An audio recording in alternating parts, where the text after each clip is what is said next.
আমাদের ভারতীয়দের মধ্যে আমরা প্রচুর পেশেন্ট পাই যারা কিন্তু পাইলস রোগে ভুগছেন। এবার পাইলস জিনিসটা কি, এটা নিয়ে অনেকেরই অনেক কনফিউশন আছে। পাইলস হলো এক ধরনের রক্তবাহ, যেগুলো দুটো জায়গায়, একটা হলো আমাদের যে মলদ্বার এবং মলদ্বারের যে মুখটা, মানে একটা রেকটাম এবং অ্যানাস, এই দুটোর মধ্যে এই রক্তবাহ কুণ্ডলীকৃত হয়ে তৈরি হওয়া এক ধরনের সমস্যা। এবার কেন তৈরি হয় পাইলস? প্রথম কারণ হচ্ছে লাইফস্টাইলের সমস্যা। মানে আপনি একদম ফাইবারস খাচ্ছেন না, খুব বেশি পরিমাণে মাছ মাংস খাচ্ছেন এবং খুব বেশি কনস্টিপেশন হয়েছে, খুব বেশি পরিমাণে হয়তো আপনি চাপ দিয়ে পটি করতে গেছেন, সেইটা একটা মেন কারণ হতে পারে পাইলসের। নাম্বার টু হচ্ছে আপনি একদম অ্যাক্টিভ নন, মানে সারাদিনই বসে বসে কাজ, কোনো রকম অ্যাক্টিভিটিস নেই এবং তার ফলে আপনার কোনো রকম এক্সারসাইজ নেই, তাই কনস্টিপেশনের পরিমাণ আরো বাড়ছে। এটা একটা কারণ।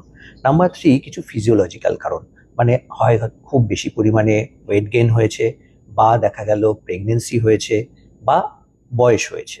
এই দুটো তিনটে কারণেই কিন্তু এই পাইলসের পরিমাণ বাড়তে পারে। এবার এই পাইলস কি কি ধরনের হতে পারে? পাইলস সাধারণত আমরা দুটো দেখতে পাই, একটা এক্সটার্নাল এবং ইন্টারনাল।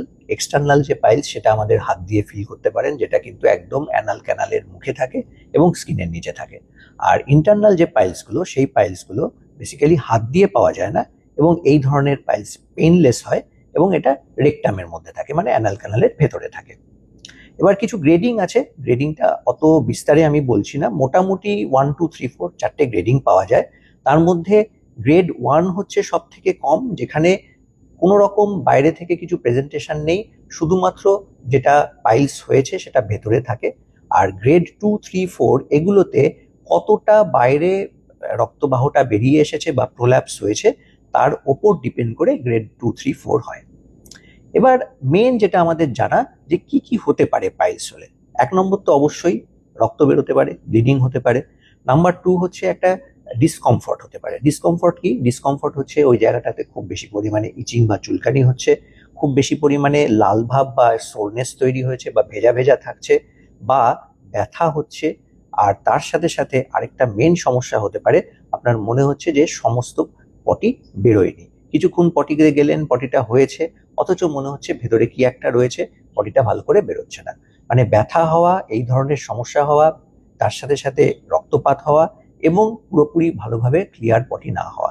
এই পটি হয়েছে বা কতটা হচ্ছে, মনে হচ্ছে কিছুটা আটকে আছে, এরকম ধরনের ফিলিংস হওয়া। তা এরকম হলে কি করবেন? তা প্রথম পার্ট হচ্ছে লাইফস্টাইলের মডিফিকেশন। সেখানে আমরা কি করতে পারি? জলের পরিমাণ বাড়ান, খাওয়ারে যে খাবারটা খাচ্ছেন তাতে ফাইবার্সের পরিমাণ বাড়ান, শাকসবজির পরিমাণ বাড়ান, এবং দৈহিক অ্যাক্টিভিটি বাড়ান, মানে ফিজিক্যাল এক্সারসাইজ যেন বাড়ে। তার সাথে সাথে চেষ্টা করুন এমন একটা খাবার খেতে যাতে সেই খাবারে ফাইবার্স বেশি থাকে। আর তার সাথে ওয়েট লস, এটা একটা ইম্পর্টেন্ট ইস্যু।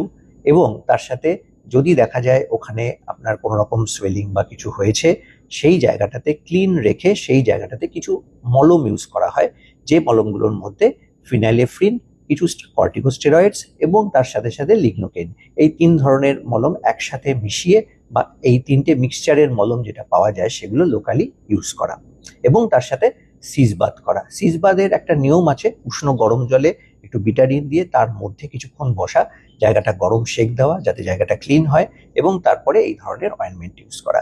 এই ধরনের কনজারভেটিভ থেরাপিতেই কিন্তু ম্যাক্সিমাম পাইলস ঠিক হয়।